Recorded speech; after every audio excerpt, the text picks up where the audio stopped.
함께 말씀 나눕니다. 오늘 함께 나눌 말씀은 여호수아서 6장 1절에서 11절 말씀입니다.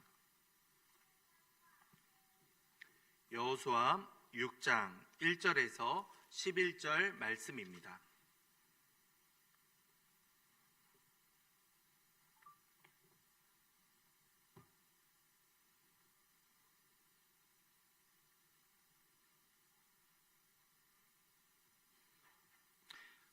함께 교독하겠습니다. 이스라엘 자손들로 말미암아 여리고는 굳게 닫혔고 출입하는 자가 없더라. 주께서 여호수아에게 이르시되 보라, 내가 여리고 그 왕과 용사들을 내 손에 넘겨 주었으니 너희 모든 군사는 그 성을 둘러 성 주위를 매일 한 번씩 돌되 엿새 동안을 그리하라. 잡고 언약궤 앞에서 나아갈 것이요 일곱째 날에는 그 성을 7번 돌며 그 제사장들은 나팔을 제사장들이 양각 나팔을 길게 불어 그 나팔 소리가 너희에게 들릴 때에는 백성은 다 큰 소리로 외쳐 부를 것이라. 그리하면 그 성벽이 무너져 내리리니 백성은 각기 앞으로 올라갈지니라 하시매, 여호수아가 제사장들을 불러 그들에게 이르되 너희는 언약궤를 메고 제사장 7은 여호와의 궤 앞에서 또 백성에게 이르되 나아가서 그 성을 돌되 무장한 자들이 여호와의 궤 앞에서 나아갈지니라 하니라. 백성에게 이르기를 제사장 7은 양각 나팔 7을 잡고 여호와 앞에서 나아가며 나팔을 불고 여호와의 언약궤는 그 뒤를 따르며 그 무장한 자들은 나팔 부는 제사장들 앞에서 행진하며 후군은 궤 뒤를 따르고 제사장들은 나팔을 불며 행진하더라. 여호수아가 백성에게 명령하여 이르되 너희는 외치지 말며 너희 음성을 들리게 하지 말며 너희 입에서 아무 말도 내지 말라. 그리하다가 내가 너희에게 명령하여 외치라 하는 날에 외칠지니라 하고 여호와의 궤가 그 성을 한번 돌게 하고 그들이 진영으로 들어와서 진영에서 자니라. 아멘. 오늘 말씀을 통해서 이제 가나안 정복의 첫 시작이 되었음을 우리는 알 수 있습니다. 아브라함을 통해서 그 후손들에게 약속하셨던 가나안 땅, 이제 야곱의 후손들이 이 약속을 이제 결정 지을 수 있는 그 첫걸음이 시작되고 있는 상황입니다. 요셉도 자기의 뼈를 이 땅에 묻어달라라고 유언을 남겼듯이 이 모든 것들이 이제 다 준비되어서 첫 시작을 앞둔 상황인 겁니다. 이때 일반적으로 전쟁을 앞둔 군대라면 무엇을 준비해야 되겠습니까? 전열을 가다듬고 다시 한번 용기를 북돋으며 이제 무기를 준비하면서 여리고성을 어떻게 정복할 수 있을지 전략과 전술을 짜면서 준비해야 되지 않았겠습니까? 그런데 이들에게 하나님께서는 다시 한번 놀라운 기적을 준비하고 있으셨습니다. 바로 여리고성이 무기를 통한 파괴가 아니라 이스라엘의 순종에 의해서, 이들의 순종과 성결함에 의해서 무너질 것이다 라는 놀라운 약속을 하고 있었던 겁니다. 먼저 1절 말씀을 보시기 바랍니다. 이스라엘 자손들로 말미암아 여리고는 굳게 닫혔고 출입하는 자가 없더라. 여리고성에서도 이제 이스라엘이 다가올 것이다 라는 것을 알고 있었고 이제 이들은 철저하게 수비를 하고 있었던 겁니다. 성문을 굳게 닫았다라는 것은 이제 성문을 닫고 이제 성 안에서 이들을 맞서서 싸우겠다라는 계획을 세웠다라는 것을 말해주고 있습니다. 여러 문헌을 통해서 여리고성이 어떠한 성인가를 잘 알려져 있는데요. 이것은 가장 오래된 도시 가운데 하나였고 고고학자에 따르면 이 성읍이 약 폭이 200m, 길이가 100m 정도 되는 어마어마한 그 도시국가였다라고 보고 있습니다. 이 성 안에서만 1,500명에서 2,000명이 거주하고 있었다고 하니 얼마나 큰 성이었는가를 우리는 충분히 유추해낼 수 있습니다. 쉽게 무너지지 않는 성, 이 성을 함락하기 위해서 보통 3배에서 5배에 가까운 군사가 이 성을 쳐야지 함락시킬 수 있다라고들 합니다. 이러한 상황 가운데 결코 쉽게 정복할 수 없는 이 성을 과연 어떻게 하나님께서는 계획하고 있으셨을까요? 2절을 보시기 바랍니다. 함께 읽겠습니다. 2절입니다. 여호와께서 여호수아에게 이르시되 보라, 내가 여리고와 그 왕과 용사들을 내 손에 넘겨 주었으니. 아멘. 하나님께서 뭐라고 말씀하십니까? 이미 그 성과 왕과 용사들을 내 손에 넘겨주었다. 이 전쟁의 결과가 이미 결판이 나 있다라고 말씀하고 있습니다. 이 전쟁의 승패가 이스라엘의 준비나 군사력이나 그들의 준비된 무기에 의해서 좌우되는 것이 아니다라는 것을 분명히 말씀하시죠. 그리고 나서 하시는 명령이 무엇입니까? 3절을 볼까요? 3절입니다. 너희 모든 군사는 그 성을 둘러 성 주위를 매일 한 번씩 돌되 엿새 동안을 그리하라. 네, 성벽을 계속 돌라. 하루에 한 번씩 돌고 마지막 날에는 이후에 보시겠지만 7번을 돌라라는 명령을 하셨습니다. 이러한 전쟁을 여러분 들어보셨습니까? 이러한 방식으로 승리한 전쟁이 과연 역사상 존재했겠습니까? 결코 불가능한 것을 하나님께서는 말씀하십니다. 이성적으로 경험으로도 도저히 계산할 수 없는 상황이 이스라엘 백성들 앞에 지금 펼쳐져 가고 있는 겁니다. 하나님께서는 모든 것이 결정되었다, 내 손에 넘겨주었다 이야기하시면서 그거에 대한 증거로 이 성을 돌라라고 말씀하고 있는 겁니다. 이들이 만약에 생각했다면, 만약에라도 그 순간에 이 여리고에서 문을 열고 쳐들어오거나 이들이 급습을 하거나 그러한 상황이 온다면 어떠했겠습니까? 이들은 꼼짝없이 죽임을 당할 수밖에 없었을 겁니다. 그들은 그저 양강나팔을 따라 언약궤를 따라 그렇게 행진을 할 뿐이었기 때문이죠. 하지만 결코 행할 수 없는 이 상황 가운데 이들은 순종함으로, 하나님 앞에 순종함으로 나아가고 있었습니다. 5절부터 볼까요? 5절입니다. 한 번 더 읽겠습니다. 5절입니다. 제사장들이 양각 나팔을 길게 불어 그 나팔 소리가 너희에게 들릴 때에는 백성은 다 큰 소리로 외쳐 부를 것이라. 그리하면 그 성벽이 무너져 내리리니 백성은 각기 앞으로 올라갈지니라 하시매. 마지막 날에 펼쳐질 상황을 알려주고 있는 겁니다. 나팔 소리가 크게 불릴 때에 함성을 외치라. 그러면 너희들이 각각 올라갈 것이다. 그 성을 올라갈 것이다 라고 말씀하고 있죠.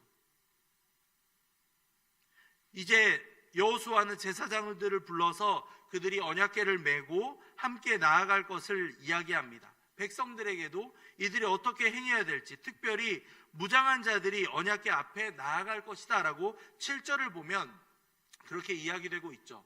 요단강을 건널 때와는 조금 다른 이야기가 나와 있습니다. 이것은 하나님의 놀라운 전쟁에 하나님께서 이들을 초대해 주시고 함께 동참시켜 주신다라는 것을 상징적으로 보여주는 표현이라 할 수 있겠습니다. 이러한 모든 상황들이 결국에는 여리고성의 함락이 여호와의 역사이시고 하나님의 놀라운 간섭하심이다라는 것을 우리는 분명히 알 수 있습니다. 여러 가지 최첨단 무기를 준비하거나 성벽을 무너뜨릴 만한 여러 장비를 알려주는 것이 아니었던 겁니다. 하나님이 지시하는 방식 그대로 순종하며 나아갈 때 이들에게 놀라운 역사가 일어난다라는 것을 알려주고 있었던 겁니다. 지난 설교 말씀을 통해서 이들에게 할례가 행해졌고 유월절을 지키는 장면을 여러분들 기억하실 겁니다. 이들이 성결하게 준비되었고 또한 하나님의 명령에 따라 순종하며 나아갔을 때 놀라운 기적이 펼쳐져 가는 겁니다.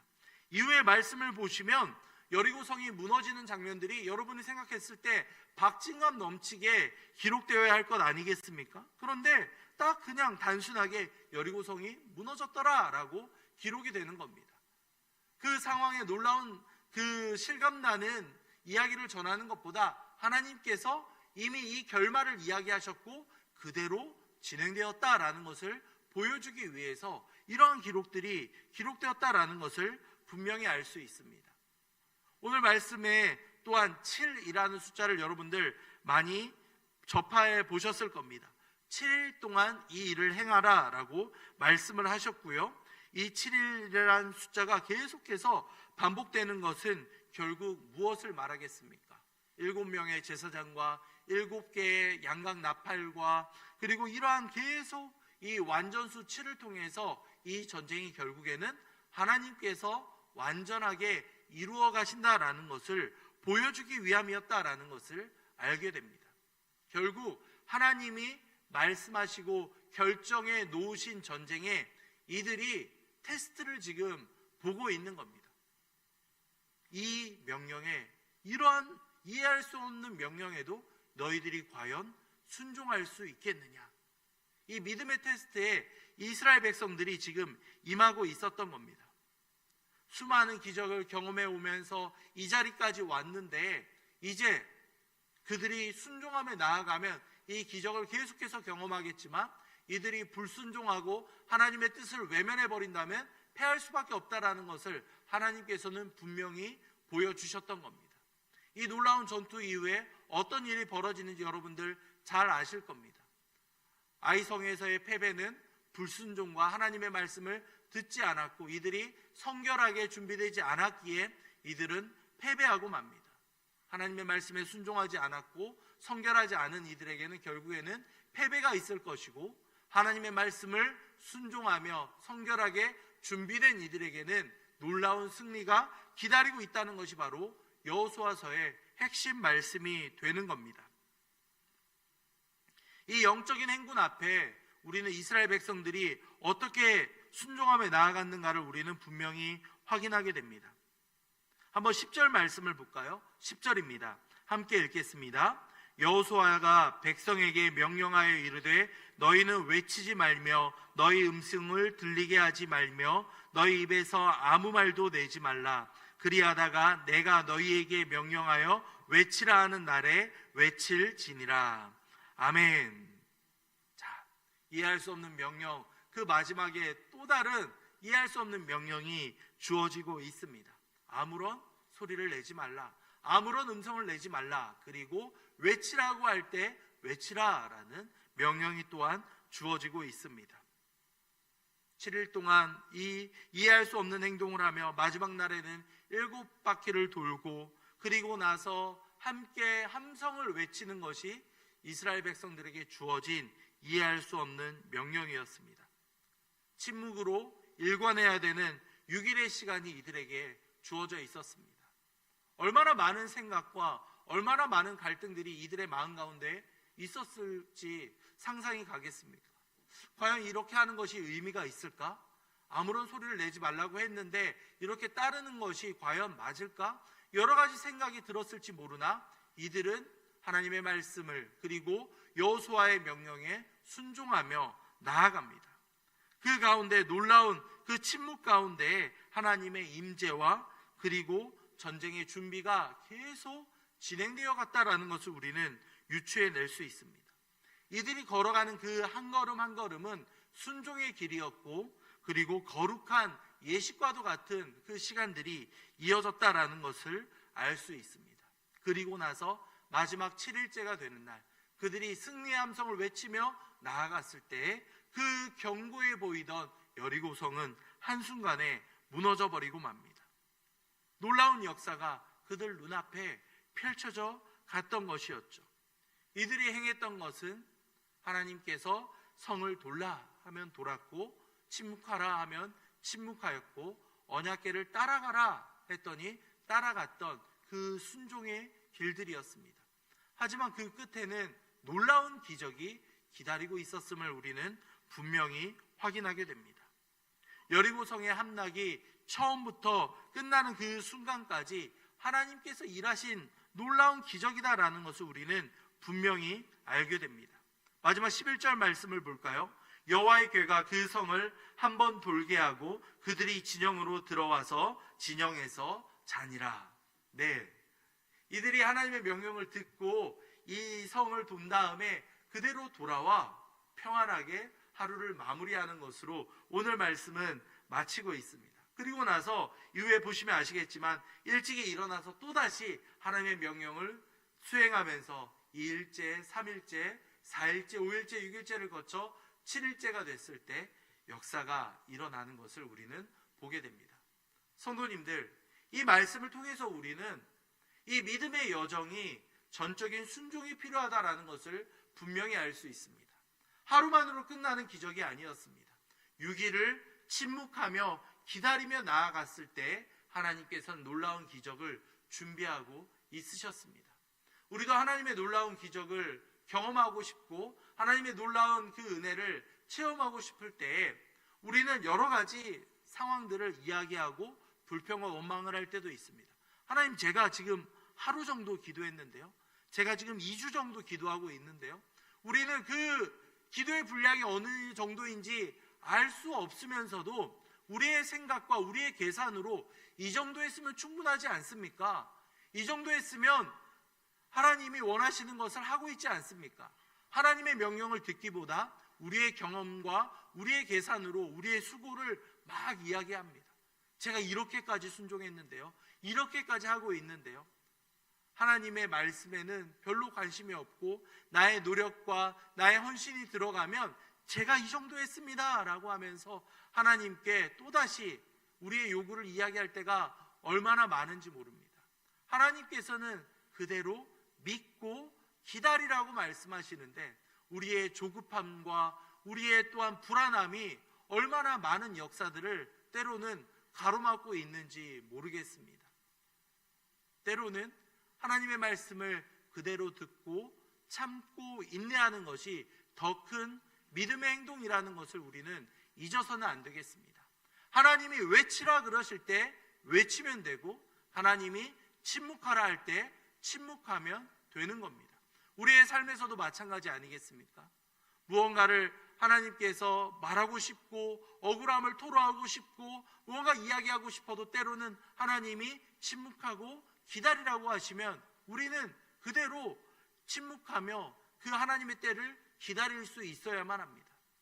어떻게 이렇게 할 수 있습니까? 어떻게 저렇게 하나님이 하실 수 있습니까? 막 이야기하고 싶은 순간에도 내가 말하고자 하는 것이 과연 하나님이 원하시는 것인지 아니면 하나님의 그 세우신 이 교회가 온전하게 덕을 쌓아가는 것인가를 우리는 판단할 수 있어야겠죠.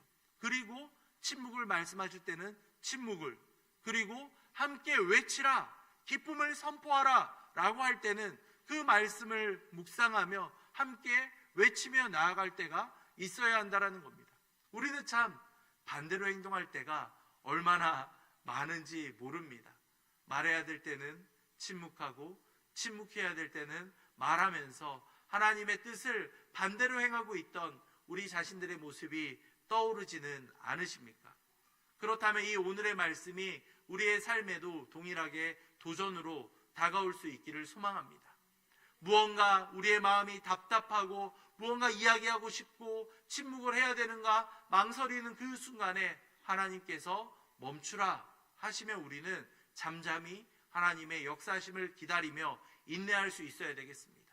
도저히 이해할 수 없는 그 순간 하나님의 명령에 순종하며 나아갔을 때 하나님께서는 예상하지 못한 더 큰 놀라운 역사를 우리에게 예비하고 계시다라는 것을 우리는 말씀을 통해서 확인해야만 하는 것이죠.